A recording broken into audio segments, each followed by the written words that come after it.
Hello, I'm Tiffany Cloud and welcome to a WYLN 35 special report. So I am here at the beautiful Valley Country Club in Sugarloaf, Pennsylvania. This is the course where I grew up playing golf, and I am so proud that the 2017 Pennsylvania Women's Open is happening right here at Valley Country Club on May 26th and 27th. Joining me today, one of the professional players who is going to be tackling the Valley Country Club course this weekend, Miss Ginger Howard. Ginger, thank you for joining me. Thank you for having me. Well, I'm happy to have you. I'm a big fan of women's golf, and you have a wonderful story that I think the audience needs to hear, and so I appreciate you taking the time to come on and talk to us. Of course. So, you are a Pennsylvania gal originally. Yes. Originally grew up and born and raised in Philadelphia. So I have a lot of family and relatives up here, and so it was really nice to come and visit before coming here to Sugarloaf. Okay, and you've been playing for, though, a number of years. Your home base now is down in Florida. Yes, Bradenton, Florida. Grew up playing at IMG Academy and still reside there with my family. So you grew up learning golf really at the IMG Academy, which is a very well-known school for a variety of sports down in Western Florida, correct? Yes. Okay, tell me a bit about the school and the kinds of things that you do there and that you learn there. Well, I was in program at the age of 11, and so they definitely helped sharpen my skills and prepare me for professional golf. What we would do is, well, people can board there, kids can board there, but I was fortunate to just live with my family a ways from the academy.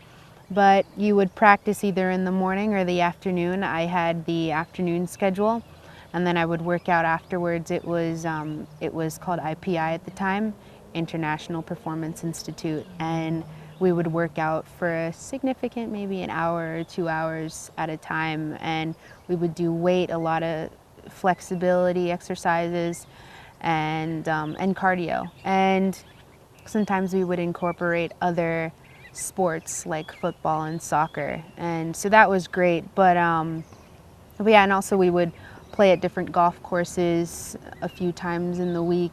And so it really helped with my performance as well as my mental game. We had other sessions where we would talk about how to handle different situations and how to stay positive and how to stay in the moment as opposed to ahead of the game. Well, it's interesting you say that, in the moment, because before we were rolling tape, actually, yesterday, you and I were chatting a bit, and you were talking about the importance of mindfulness and really being in the moment, which it's very easy in golf for, if one has a bad moment, to not get out of the bad moment. But it's necessary to shake it off and move on to the present moment. Right. And so the skills that you said, one of the things that you've mentioned that you do is a bit of meditation, but help me understand the kinds of things you do to be more mindful. Right.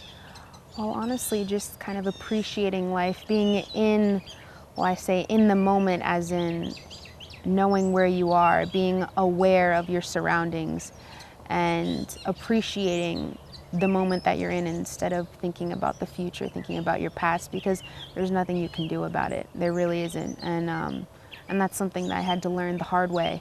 And also how to stay mindful on the golf course is just appreciating the opportunity that you're given and taking one shot at a time. It's a lot easier said than done, but working on it through practice and working on it through just quiet time with yourself can really help you improve. And that's why golf is such a good metaphor for life too, because life sometimes people carry their baggage from the past, or they fret and worry about the future instead of just, to your point, living in the moment and taking life one shot at a time. That's one of the reasons I just think golf is such a great game. It kind of teaches you some really strong life skills. It really does. It really does. I would say that I have grown in life through golf, and I have grown up. This has been a heck of a ride, but I do feel like every week is like a learning experience. I learn something new, more about myself, and so I continue to grow with that. I love your story about how you got into golf, because you started at a young age. Why don't you share a little bit of that with the audience? Sure, of course. So I was 6 years old when I started. My sister was 4. And my mom, I bring my mom into this because she's just a big part of the story. My mom was a night shift nurse, so she'd sleep during the day. My dad got into golf through business. He worked in the corporate world, so he was always out there making business decisions and meetings. So he would bring my sister and I out to practice with him, just to watch, just to kind of babysit us. And one day we asked if we could hit along with him. And the rest is history, pretty much. I picked it up and I was bit by the bug. And so I have loved it ever since. What is it that you love so much about the game of golf? And I know that's a loaded question, but if you could share a bit what it is about the game for you. Well, to be honest, I love everything about traveling. I am such a nature girl and an adventurer. I love to travel. I love to meet new people. I love to see the sights and the different cities and areas that I'm in. And I also love the competition. Not only do I enjoy meeting new people and playing with new people every event that I play in, but the competition is so great at the level that I'm on, and so it's beautiful to just kind of test my game every week after week, and also improve my game while I compete each week. One of the things that I've always found about golf is that it's a good metaphor for life, in that sometimes the wind is with you, sometimes the wind's against you, sometimes everything's going your way, sometimes nothing's going your way. And I find that a lot of golfers are incredibly resilient people. Do you think the game has helped you in terms of developing resilience and other skills for that matter? I do believe so. Over the years, me being a professional golfer, I have learned to stay patient, which was one of my weaknesses growing up, and just taking things as they go and letting go, letting God. And I do believe that my parents play a huge role in that, even with me playing week in and week out on tour. They've really helped grow me into the young person that I am today, and they kept me grounded over the years, as well as nurture me. You went pro at such a young age. In fact, you were the youngest woman, African-American woman, ever to go professional in golf. That is an incredible achievement, actually. That is a great responsibility, though, as well, because you are quite a role model. Thank you. I do see myself as a role model. I just try my hardest to show young girls that, you know, you need to be patient. You need to not to just listen to everybody else, but follow your own heart, because it is attainable. Anything that you can reach for, anything you want to reach for, is attainable. But thank you. I am very proud of my historic accomplishment, and I only hope for one day someone younger than me to and of color to be younger and, you know, reach the goal as well. Well, and also you're a role model for all young ladies, for that matter. I mean, you really are. And, you know, I wish I grew up playing golf. I started at 12. I by no means am anywhere near your caliber. I'm not going to pretend I am. But I just think it was such a great sport for me to learn growing up, because it did teach me about improving my patience and my temperament and resilience, etc. And it also teaches young people about honor and honesty, because it really is a game of honor. It really is. Even with your own conscience, I would have to say, because, I mean, are you going to, well, there's always that voice in your head, you know, are you going to listen to that voice, or are you going to shun it? And if you know deep down you need to practice, or deep down you know you need to work on something, are you going to listen to it, or are you going to ignore it and let it follow through on the next day? So that's definitely something I also had to work on. When you have a tournament that you are preparing for, whether it is the tournament this week at Valley Country Club or another tournament, what are the sort of things that you do to prepare yourself both mentally and physically? Well, for the physical aspect, I like to do practice rounds, which is always a constant thing. Practice rounds, as well as doing my drills, going to the gym. I work with a physical trainer and my golf coach, my swing coach in Florida, so those things are very important to me. As well as for on the mental side of it, I like to meditate, kind of focus on my mind while I'm alone. I need to give myself a few hours a day just to be by myself and kind of have a clear conscience.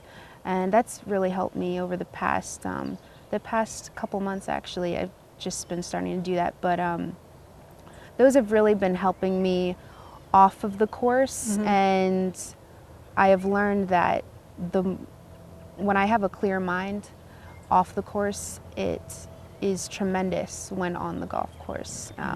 Just going back to the physical aspect when you were talking about the gym, is it a combination of strength training and conditioning and flexibility that you do? Yes. All of the above. All Okay. of the above. Okay. Yes. In terms of weights and training my whole body, it's not just killing myself with the dumbbells or barbells or anything. It's also resistance band training and strengthening my muscles, my tissues.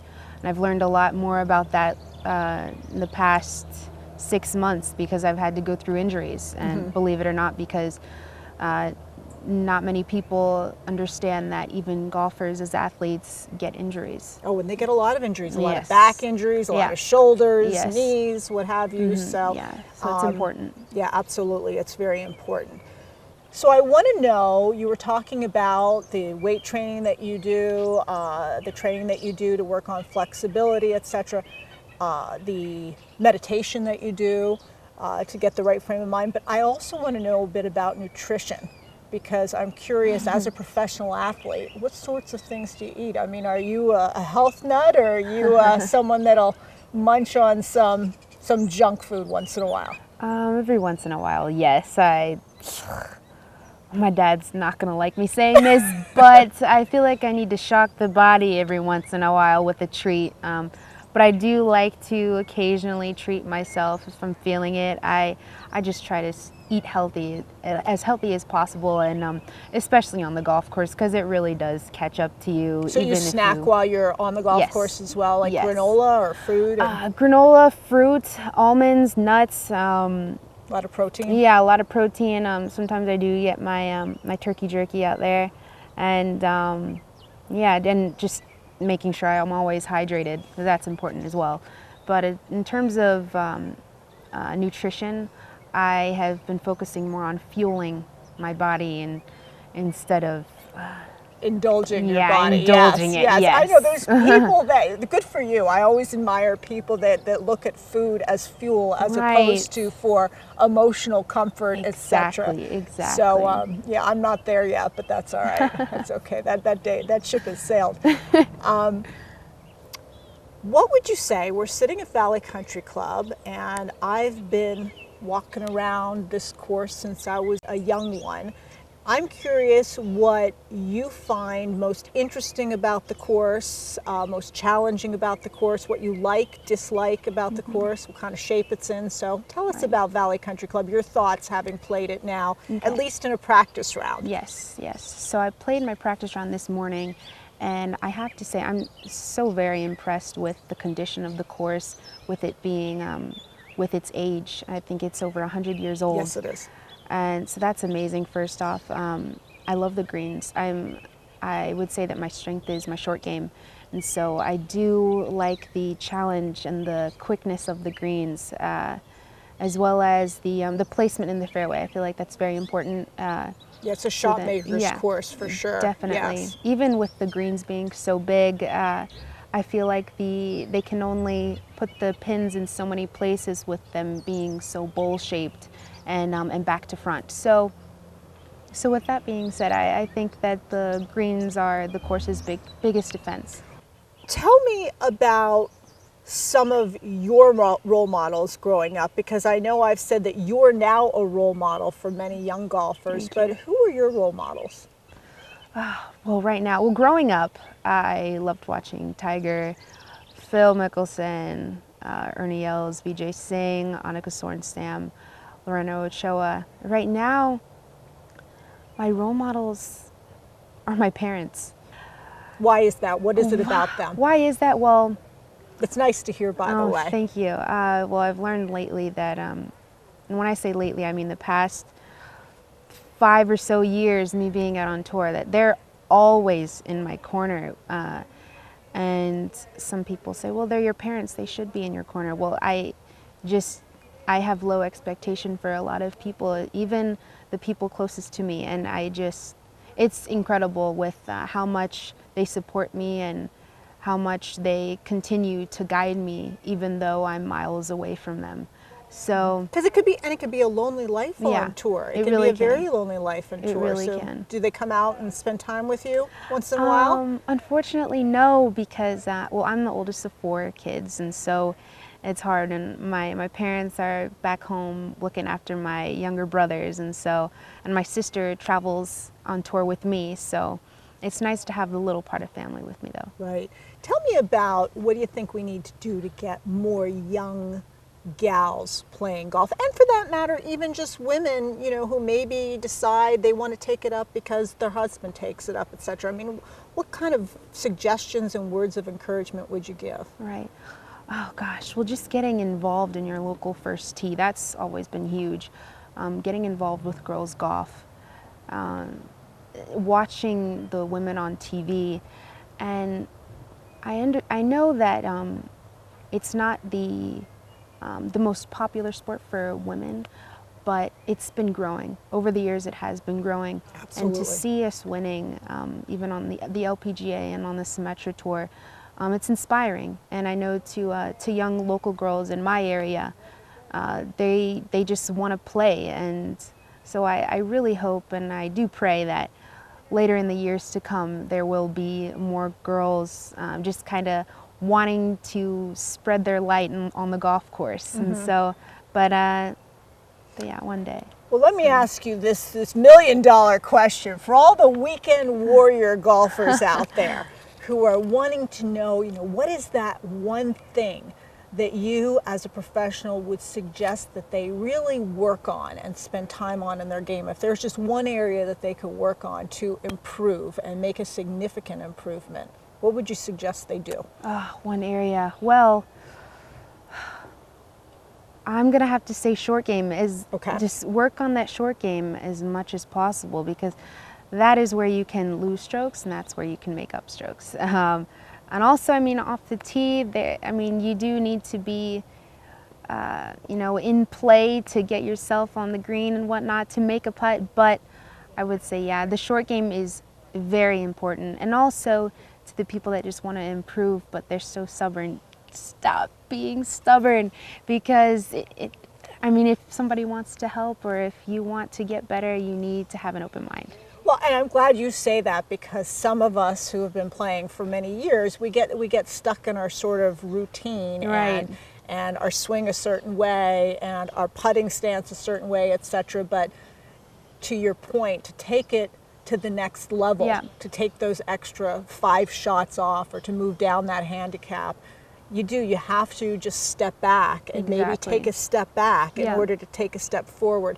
Have you had to adjust your swing and swing thoughts many times throughout your career? Have you done a lot of fundamental changes? I've done a few, but in terms of changes, but ever since I grew up, with my swing, I've kind of had the same flaws. And so the little things that I work on, the drills that I do, are all based off of things that or tendencies that I had from 5 years ago. And some people never grow out of that, but some people, they're sharp that week, or they need to revert back to the basics. So I'm fortunate to not have so many things that I have to work on. It's just pretty much a couple moves. But yeah. So as you look to the second half of 2017 and the rest of this season ahead of you, what are you really hoping to achieve? Well, I'm going to be honest, I would love a Symetra win. That would be wonderful to catapult myself up on the money list, and also to just be 100% healthy again. I had been nursing an injury, and so it'd be nice to just feel no pain with my swing and get back to my old ways. And so, but yeah, that's what I look forward to, just improving, and my goals are optimistic but also realistic. I do believe that someone could have their week and not for the next month, and that's just the way of the athlete. So for the real golf junkies out there who are dying to know what's in your bag, tell me about the clubs that you're carrying. All right, so my driver right now is the M2 TaylorMade. My woods are both TaylorMade burners. My hybrid is a burner. All irons are Mizuno MP25s, and my putter is the Ghost. The Ghost. The Ghost TaylorMade Nice. putter. So how do you like your hybrids? I love them. I love them. To be honest, I'm at a point where I love all my clubs right now, and some people are just, they kind of get that club like, oh, my 8-iron. But I do genuinely love all my clubs right now, so do you they're carry all a friendly. couple different wedges in your bag? I'm curious. I do, yes. Right now, TaylorMades, Yeah. They're both TaylorMade wedges, and they're fairly older, but Tell me about the kind of ball you're playing. okay, yeah, and I play the Titleist Pro V1X. I've been playing that for years. What is it about it that you like? The consistency, to be honest. I switched from the Pro V1 to the X because I had more spin with it, and it was so much nicer, and I need more spin with fast greens that we play now. And also it's just very compatible with my Mizunos right now. I have a lot more loft with my MP25s, and it's so much better than what I used to hit. But yeah. I was watching some of the women besides yourself hitting today in a practice round, because I love to come out and watch practice rounds. Not many people are out here. You don't have any crowds. Right. And when you're a golf junkie like myself, you could really, really learn things watching people. And I already knew it to be the case, but I was just really struck by how many of the female pros are playing extremely long drivers. I mean, these drivers are big, long drivers. Is yours an exceptionally long like that? Yeah, I have the standard length. You do. Some are, because of the distance, they're able to swing that length of a club, but yeah, it works for some people. A lot of them are different, and also there are some taller girls out here too. So, but now, what's the next leg of the tour that you're heading on? Where you go after Pennsylvania? After Pennsylvania, I go to Albany, New York, and Okay. that will be a Symetra Tour event. So you're kind of up here in the Northeast Yes. right now, playing some mountain golf. Yes, I'll be here up north for the next 2 months consistently. Well, it's a very different, I mean, people who aren't golfers don't necessarily understand that golf is so different if you're playing it in Florida versus playing it up here. Right. I mean, the terrain is Yes. different, the type of grass is different. Right. So what do you think of golf in this neck of the woods, knowing that you're originally from the Philadelphia and Pennsylvania area? Right. Well, I was born and raised here, but I didn't play too much golf up here. So you're mostly a Florida. So yeah, so I would say that I am more of a bent and Poana golfer though, because I actually do like playing up here up north and on this terrain. Down south it's more so Bermuda, and I would say that the rough is easier to get through down there. Up here it's very spongy, and it can really gobble up the golf ball. Oh, so yeah, and the rough up here too, especially with the rain that's anticipated. It's going to really snag that club. It's going to be tough to power through some of this rough, I think, this weekend. But something tells me you're going to manage to power through. Oh, thank you. Well, I think so. Well, I just want to say that, Ginger, I really appreciate your sitting down and talking to me. I think your story is a magnificent story. Thank I you. think you're an inspiration to so many female golfers and so many young female golfers. And I really wish you the best of luck both here at Valley Country Club and in your career to come. I think you're going to be doing great things. Thank you. Thank you so much. Well, you're welcome. And that's all. We're here with WYLN 35. Thank you for watching this special report.